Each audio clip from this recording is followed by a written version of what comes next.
മായ്ക്കാത്ത മുറിവുകളൊന്നുമില്ല മനുഷ്യനെന്ന് തന്നെയാണല്ലോ. കാലങ്ങൾ എടുക്കുമായിരിക്കും ചിലപ്പോൾ ആ മുറിവുകളൊക്കെ ഉണങ്ങാൻ. പക്ഷേ പ്രകൃതി വേഗത്തിൽ തന്നെ ഇതൊക്കെ മാച്ചു തുടങ്ങിയിരിക്കുന്നുവെന്ന് ഇപ്പോൾ ഇവിടെ നിൽക്കുമ്പോൾ തോന്നുന്നു.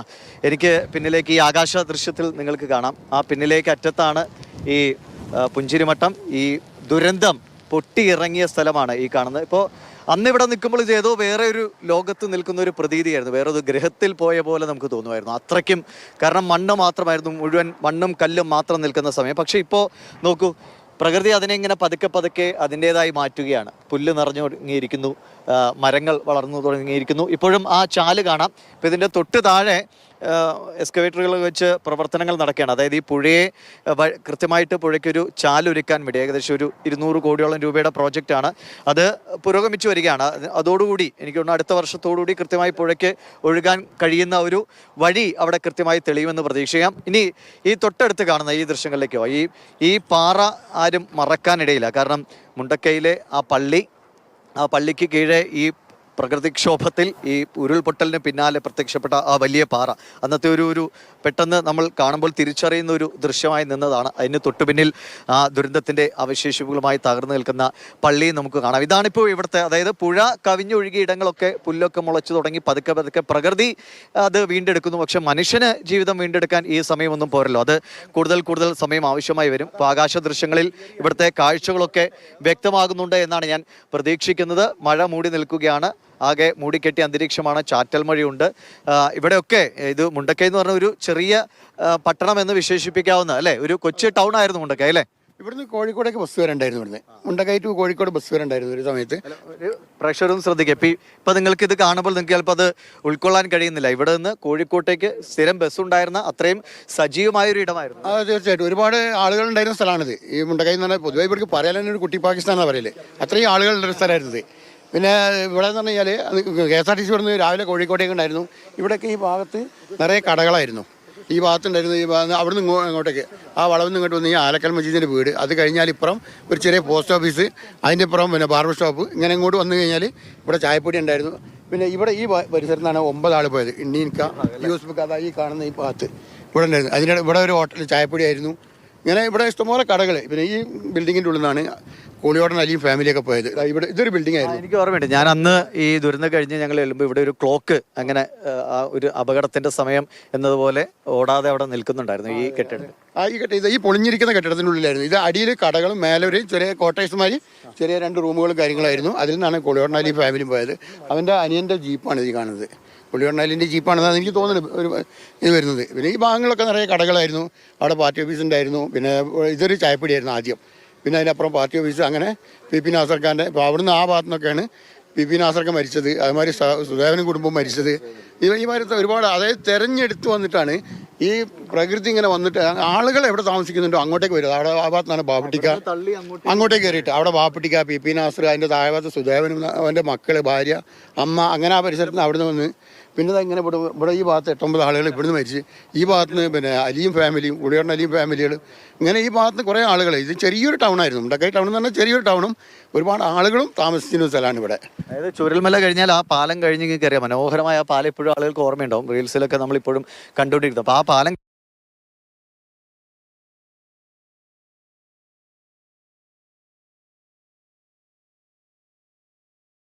ആളുകളുള്ള സ്ഥലമായിരുന്നു. സങ്കടമാണ്. ഒരു ഭാഗം കൂടിയായിരുന്നു ഈ ടൗൺ എന്ന് പറഞ്ഞത്. ഇവിടെ അത്രയും നല്ല തോട്ടങ്ങളാണ്, കാപ്പി, കുരുമുളക്, ഏലം. ഈ ഹാരിസൺ മലയാളത്തിന്റെ കയ്യിലാണ് 90%. പക്ഷെ അവരുടെ തൊഴിലാളികളുണ്ട്. അത് കൂടാതെയുള്ള പ്രൈവറ്റ് സ്ഥലങ്ങളൊക്കെ അത്രയും വിളവ് കൊടുക്കുന്ന തോട്ടങ്ങളൊക്കെ ആയിരുന്നു. അപ്പൊ അതിന്റെ ഒരു സാമ്പത്തിക അഭിവൃദ്ധിയും കൂടിയാണ് ഈ ടൗണിനെ വളർത്തിയത്. നമുക്ക് ഇവിടുത്തെ വീടുകളൊക്കെ നമ്മൾ അന്ന് കണ്ടിട്ടുള്ളതാണ്. നമുക്ക് പറഞ്ഞ പോലെ രാത്രി 9:45 കൽപ്പറ്റയിൽ നിന്ന് ഫുള്ളായിട്ട് ലാസ്റ്റ് ബസ് വരും. അത് കോഴിക്കോട് നിന്ന് പുറപ്പെട്ട് വരുന്ന ബസ്സാണ്.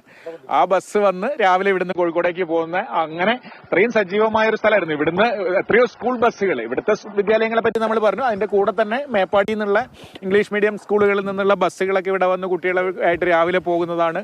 രാവിലെ മുതൽ സജീവമായി അങ്ങനെ നിൽക്കുന്ന ഒരു ടൗൺ ആയിരുന്നു. അത്രയും തലേ ദിവസം ഞാൻ ഇവിടെ വന്നിട്ടാണല്ലോ അങ്ങോട്ട് പോയത്, പുഞ്ചിരിമട്ടത്തേക്ക്. ഇതിലാണ് പ്രേക്ഷകർ ശ്രദ്ധിക്കുക, ഇതിലാണ് ഈ പുഞ്ചിരിമട്ടത്തേക്ക് ഇപ്പൊ വഴിയൊക്കെ കൃത്യമായിട്ട് പറയാൻ കഴിയില്ല. അങ്ങ് നമ്മൾ നേരത്തെ കണ്ട ആ കാഴ്ചകളിൽ പുഞ്ചിരിമട്ടം പാലമുണ്ട്. ആ പാലമൊക്കെ അപ്രത്യക്ഷമായി പോയതാണ്. നമ്മൾ അന്ന് തന്നെ ഒരുപാട് കഷ്ടപ്പെട്ടു, അല്ലേ? ആ പാലത്തിന്റെ സ്ലാബാണ് വ്യാസേട്ടാ പാലത്തിന്റെ സ്ലാബ് പള്ളിയുടെ ചേർന്ന് കിടക്കുന്ന ആ വലിയ സ്ലാബ് ആ പുഞ്ചിരിമട്ടം പാലത്തിന്റെ ഞാൻ തലേ സ്ലാബ്. ദിവസം നിന്ന പാലം, രാമസ്വാമിയുടെ ബൈറ്റ് എടുത്ത പാലം. അപ്പൊ അതാണ് എത്ര പ്രകൃതിയുടെ ഒരു ശക്തി എത്രത്തോളമാണെന്ന് നമ്മൾ അവിടെ ഇപ്പൊ ഒരു തിരിച്ചറിയുന്ന ഒരു താൽക്കാലിക പാലം മാത്രമേ ഉള്ളൂ, ഒരു ചെറിയ പാലേ ഉള്ളൂ. അപ്പൊ ഇതാണ് ഇവിടുത്തെ മുണ്ടക്കയിലെ കാഴ്ചകൾ ഇങ്ങനെയാണ്. ഇപ്പൊ പറഞ്ഞ പോലെ ഇപ്പൊ ആ വീടുകളൊക്കെ ഉണ്ട്, വളരെ തിരക്കേറിയ. ഇവിടുന്ന് അങ്ങോട്ടേക്ക് കഴിഞ്ഞാൽ ആ ഭാഗത്തൊക്കെ വളരെ സജീവമായിട്ട് ആളുകൾ താമസിച്ചിരുന്ന സ്ഥലങ്ങളാണ്. ഇപ്പൊ പറഞ്ഞ പോലെ ദൂരെ നിന്നുള്ള ഇംഗ്ലീഷ് മീഡിയം സ്കൂളുകളുടെയൊക്കെ ബസ്സുകൾ ഇവിടുന്ന് കുട്ടികളുമായി പോയിരുന്നു. അപ്പോൾ ഒക്കെ ഇപ്പോൾ ഈ ഇവിടെ ഉള്ളവരൊക്കെ ഇപ്പോൾ ഇവിടെ താമസിക്കാൻ പറ്റില്ല എന്നറിയാം. പക്ഷെ എങ്കിലും അവരെ എങ്ങനെയും കടത്തിവിടാറുണ്ടോ?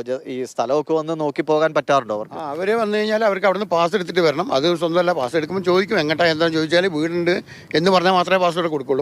ഇവിടെ പറഞ്ഞു കഴിഞ്ഞാൽ അവിടെ തൈസാറിനൊരു കല്ലടിച്ചിട്ടുണ്ട്, അവിടെ കുറച്ചപ്പുറത്ത് അവിടെ ഉണ്ട് കല്ല്. അതിൻ്റെ മേലെ ഭാഗത്തേക്ക് ഇപ്പം താമസിക്കാൻ പറ്റുന്നുള്ളതാണ് സർക്കാരിൻ്റെ കണക്ക്. പക്ഷേ ഇവിടെ ആരും വരുന്നില്ല.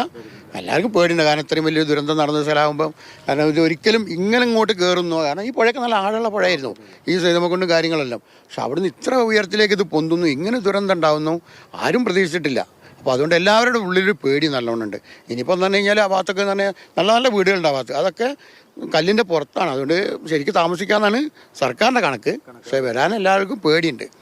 ഓർമ്മയുണ്ട് അന്ന് ഇപ്പൊ ഈ വഴിയിലൂടെ പോകുമ്പോൾ കുറച്ച് ദൂരേക്ക് അങ്ങ് കയറി കഴിയുമ്പോൾ അവിടെയുള്ള കുറച്ച് വീടുകൾ, അതിലൊരു വലിയ SUV അവിടെ കിടക്കുന്നുണ്ടായിരുന്നു. അപ്പൊ അതിന്റെ ടയറിൽ ജസ്റ്റ് ഒന്ന് ചെളി തട്ടി പോയിട്ടുള്ളൂ, വേറെ ഒരു കുഴപ്പവും ആ വീടിനില്ല. പക്ഷെ നിലവിലെ സാഹചര്യത്തിൽ ഇനി അങ്ങോട്ടേക്കൊരു മനുഷ്യന് പാർപ്പിനുള്ള ഒരു സൗകര്യമുണ്ടോ എന്ന് വെച്ചാൽ മാനസികമായിട്ട് അവർക്ക് കഴിയുമെന്നുള്ളത് വലിയ പ്രശ്നമാണ് അല്ലേ? അപ്പോൾ തീർച്ചയായിട്ടും മാനസികപരമായിട്ട് ഇനി കഴിയുമെന്ന് എനിക്ക് തോന്നുന്നില്ല. കാരണം എന്താ വെച്ചാൽ എന്തായാലും കൂടപ്പിറപ്പുകളെ മാറി കഴിഞ്ഞിരുന്ന ആളുകൾ അവർ എല്ലാം ഒരു രാത്രിയോട് നഷ്ടപ്പെടുമ്പോൾ ഇനി ഇവിടെ വന്ന് നിൽക്കുമ്പോൾ എന്തായാലും അവരുടെ മനസ്സിൽ എന്തായാലും നല്ല വേദനകൾ ഉണ്ടാവും.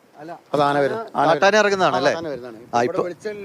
അതാണ് നമ്മൾ നേരത്തെ പറഞ്ഞ പോലെ പ്രകൃതി തിരിച്ചു പിടിക്കുന്നത് പോലെ തന്നെയാണ് മൃഗങ്ങൾ കൂടി അതിന്റെ ഭാഗമാണ്. അപ്പോൾ മനുഷ്യവാസം ഇല്ലാതായതോടുകൂടി കാട്ടാനയൊക്കെ കൂടുതലായിട്ട് വരുന്നു. അതിന്റെ ആനപ്പിണ്ടിയുടെ കാഴ്ചകളാണ്. കഴിഞ്ഞ ഒരു 3-4 മാസം മുന്നേ ഇവിടുത്തെ ഒരു വിഷ്വല് വന്നിരുന്നു. നമ്മളിപ്പോ ഈ വന്ന റോട്ടിൽ കൂടെ ആന പോകുന്ന ഒരു വിഷ്വല് നമ്മൾ കാണിച്ചിട്ടുണ്ടായിരുന്നു. നമ്മുടെ സെന്റിനൽ റോക്ക് ഫാക്ടറിയുടെ ഭാഗത്തൂടെ ആന വരുന്നുണ്ട്. ആന താഴെ ഇപ്പൊ ജനവാസമുള്ള മേഖല ഉണ്ടല്ലോ, അവിടെ അടക്കം കാട്ടാനയുടെ വിളയാട്ടാണ്. കഴിഞ്ഞ ദിവസം ഞങ്ങൾ വന്നപ്പോൾ വില്ലേജ് ഓഫീസ് തൊട്ട് മുന്നേ വരെ ദുരന്തം നടക്കുന്ന സമയത്ത് വില്ലേജ് ഓഫീസ് പ്രവർത്തിച്ചിരുന്ന സ്ഥലത്ത് വരെ കാട്ടാനയാണ്. അപ്പൊ എനിക്ക് പ്രകൃതി അത് തിരിച്ചു പിടിക്കുന്നു. പക്ഷെ മനുഷ്യന് ഇനി ഇവിടെ ജീവിതം സാധ്യമാണ്. ഇപ്പൊ കമലേട്ട അതിനപ്പുറത്തേക്ക് ഏത് ഭാഗമാണ് ഇപ്പോ മനുഷ്യവാസ യോഗ്യമാണ് എന്ന് പറയുന്നത്? അതായത് നമ്മുടെ ജോൺ മത്തായി കമ്മീഷൻ ഇതിന് മുകളിൽ കുറച്ച് വീടുകൾ ഗോസോൺ ആക്കിയിട്ടുണ്ട്. പക്ഷെ അവരുടെ അപ്പീൽ സർക്കാരിന്റെ പരിഗണന, അവരിവിടെ താമസിക്കാൻ പറ്റില്ല എന്ന് തീർത്ത് പറഞ്ഞിട്ടുണ്ട്. കാരണം ഈ വഴിയൊക്കെ താണ്ടി അവരെ എങ്ങനെ മുകളിൽ പോയി താമസിക്കും? അതൊരു സാങ്കേതികമായി ഒരു വര വരച്ചപ്പോ സുരക്ഷിത മേഖല എന്ന് അടയാളപ്പെടുത്തിയിട്ടുണ്ട്. പക്ഷെ അവിടുത്തെ ആളുകൾ താമസിക്കില്ല എന്ന് പറഞ്ഞിട്ടുണ്ട്. അവരുടെ അപ്പീൽ പരിഗണിക്കപ്പെടും എന്ന് തന്നെയാണ് പ്രതീക്ഷിക്കുന്നത്. അതാണ് ഒരു കുഴപ്പം. ഇപ്പോൾ കുറെ ഭാഗങ്ങൾ താമസയോഗ്യമാണെന്ന് സർക്കാർ പറഞ്ഞാലും നമുക്കറിയാം ഈ ഓർമ്മകളൊക്കെ താണ്ടി വേണം മനുഷ്യർക്ക് ഇങ്ങോട്ടേക്ക് വരാൻ. ഇപ്പൊ ഇവിടെ വന്നിപ്പോ നമ്മൾ ഈ സമയത്ത് നിൽക്കുന്നതുകൊണ്ടാണ്, അല്ലെങ്കിൽ ഒരു രാത്രി സമയത്തൊക്കെ സാധാരണ മനുഷ്യർ ഇവിടെ നിൽക്കാൻ പോലും അവർക്ക് തോന്നില്ല. കാരണം അത്രയും ഭയപ്പാടുണ്ടാകുന്ന ഒരു സ്ഥലമാണ്. അപ്പൊ അതിനെയൊക്കെ കടന്ന് വീണ്ടും അവിടെ ഒരു കുടുംബവുമായിട്ട് താമസം മുന്നോട്ട് പോകാൻ നമ്മളിടയ്ക്ക് ഇവിടെ പകൽ സമയത്ത് ഉച്ചയ്ക്കൊക്കെ വരുമ്പോ ഇപ്പൊ കുറെ ആളുകൾ ഈ ഭാഗത്തുണ്ട്, മാധ്യമപ്രവർത്തകരൊക്കെ ആയിട്ട്. ഞങ്ങൾ മാത്രമായിട്ട് ഇവിടെ വരുമ്പോ ഞങ്ങൾക്ക് തന്നെ ഒരു പേടിയാവുന്ന, എത്രയും പെട്ടെന്ന് തിരിച്ച് പാലം കടന്ന് പോവാം എന്ന് നമ്മൾ തന്നെ പറയാറുണ്ട്. അത്രയും പേടിയാകുന്ന ഒരു അന്തരീക്ഷമാണ് ഇവിടെ പകൽ സമയത്ത് വന്നാൽ പോലും മുണ്ടക്കയിൽ. പ്രത്യേകിച്ച് ഇപ്പോഴും ആളുകളുണ്ട്, മുണ്ടക്കയിൽ വരുമ്പോ പേടിയാണ്. പ്രത്യേകിച്ചും ഈ കാർമേഘമൊക്കെ മൂടി മഴക്കാരൊക്കെ നിൽക്കുമ്പോൾ നമുക്ക് അന്നത്തെ ആ ഒരു ദുരന്തത്തിന്റെ ഓർമ്മ എങ്ങനെയല്ല. നമ്മൾ വന്ന് റിപ്പോർട്ട് ചെയ്ത ആളുകളാണ്. നമുക്ക് പോലും അങ്ങനെയാണെങ്കിൽ ഇവിടെ താമസിച്ചിരുന്നവരുടെ മാനസികാവസ്ഥ എത്രത്തോളം ഭീകരമായിരിക്കും എന്ന് പറയേണ്ടതില്ല. അതുകൊണ്ട് അവർക്ക് കൂടി എങ്ങനെയെങ്കിലും ഒരു സൗകര്യം ഒരുക്കാൻ കഴിയുമോ എന്ന ചോദ്യങ്ങളാണ്. അതൊക്കെ എത്രത്തോളം പ്രായോഗികമാണെന്ന് നമുക്കറിയില്ല.